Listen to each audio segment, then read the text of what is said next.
Hey, it's Horror Tales, and tonight's story is one that still haunts me. I first heard it years ago, and I still can't shake the feeling that there's truth buried somewhere inside. Anyway, you've been warned. Let's begin. They say the house at the end of Ashridge Lane has been empty for 50 years. Empty, but never silent. No one mows the grass. No one delivers mail. The mailbox has rusted shut, and the garden has become a graveyard of forgotten things.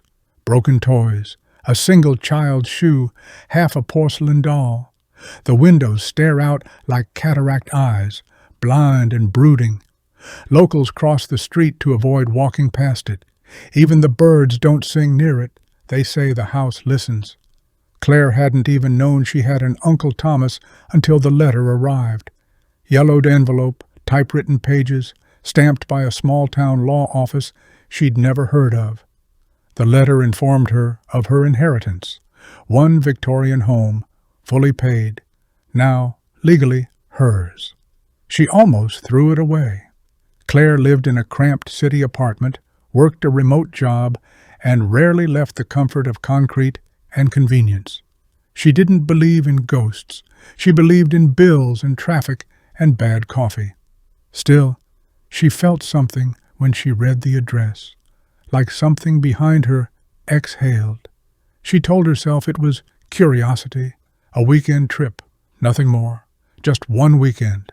Ashridge Lane was more of a tunnel than a road. Trees leaned in from both sides as if trying to whisper warnings through their branches. Her phone lost signal halfway there. The GPS gave up. By the time she found the turnoff, dusk had fallen like a sheet. The house stood tall and stiff, bones made of rotting wood and ivy. Its roof slumped like tired shoulders. The porch steps groaned under her boots. The air smelled like damp soil and something faintly sweet, metallic, and wrong. The door opened with a reluctant sigh. Inside, silence. Heavy, suffocating silence. Dust coated everything. Furniture slept beneath yellowed sheets. A chandelier hung above, coated in cobwebs. The wallpaper had bubbled and peeled in places, exposing slashes of moldy wood. She explored cautiously. Upstairs, she chose the least threatening bedroom. If there was such a thing in a place like this, it was small, with faded blue wallpaper, a single bed, and a rocking chair in the corner that moved ever so slightly when she entered. "Old house," she muttered. "They all creak." That night, she couldn't sleep. At 2:13 a.m., a whisper reached her ears. "Claire." She sat up, pulse thudding. The air was icy. Her breath misted. She waited. Then, again. "Claire, downstairs." Her fingers fumbled for the flashlight. Its beam flickered. The hallway was darker than before. The shadows had thickened, watching. Her footsteps were muffled by the carpet, but the floor still groaned, as if protesting her every move. She descended the stairs, slowly. At the bottom, silence. Then, the front door creaked open. A cold wind blew in. Outside stood a little girl, barefoot, dripping wet. Her skin was too pale, her eyes too still. "Can you help me?" The girl whispered. Claire's voice caught in her throat. She forced herself to speak. "Where are your parents?" The girl raised one arm and pointed. "They're inside." Claire turned to look. Nothing but the empty hallway behind her. When she looked back, the girl was gone. She slammed the door shut and locked it, checked every window. Nothing. She returned to her room, heart racing, only to find the small closet door hanging open. Inside, something new sat on the floor, a locket, old and tarnished, open. Inside was a photo, a woman holding a little girl. The same little girl.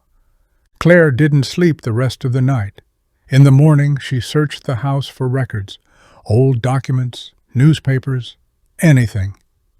In a drawer in the study, she found a single newspaper clipping, dated 1972. The headline read, "Local girl missing. Family claims house is alive." The photo was grainy, but she recognized the girl. Same pale face, same eyes. She flipped the paper over. In pencil, someone had scrawled, "She never left." The house creaked in reply. That night, the whispers came earlier. Claire, you brought her back. You brought her back.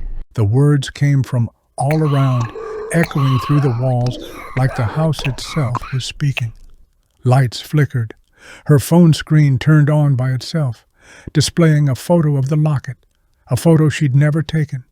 She screamed and bolted to her car. Dead. The battery had been full yesterday. Now, nothing. No lights, no ignition, no hope. She tried walking, but the road looped. Every time she passed the same bent tree with a hollow trunk and a bird's nest, it reappeared again and again. She marked it with lipstick. 10 minutes later, the same tree, same mark. The house was pulling her back. She gave up and slept in the car, clutching the flashlight like a weapon. Morning came like a mercy. She re-entered the house only to gather her things and run. But curiosity pulled her upstairs again. In the hallway, a string dangled from the ceiling. An attic. She tugged. A ladder unfolded with a long, painful groan. Up there, dust so thick it danced in her breath. Trunks, broken chairs, boxes of books, and in the far corner, a child's bed, covered in rotting stuffed animals. The wall was covered in crayon drawings, crooked houses, stick figures, all with black circles for eyes. One word was repeated, again and again. Claire, Claire, Claire. In a box by the bed she found a journal, the name inside, Amelia Thomas, her great-uncle's daughter, born in 1964, disappeared 1972. The last page read, "She comes at night now, says she wants me to stay, says she's lonely, says she'll be me when I'm gone." Claire ran. Somehow this time, the road didn't loop. She stumbled into a gas station 2 miles away. The clerk didn't flinch. "You came from the house, huh?" he said. Claire nodded, shivering. He handed her a warm towel and a phone. "You're not the first. You won't be the last. That place, it holds on to things, especially names." Claire moved across the country, deleted her social media, changed her name. Still, sometimes, just after 2 a.m., her phone lights up with photos she never took. A girl in the background, watching, a reflection in the mirror, not hers, and always a whisper.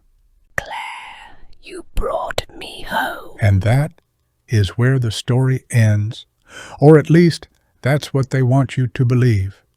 If you enjoyed tonight's tale, don't forget to like, subscribe, and join us again next Tuesday for another story that may just keep you up at night.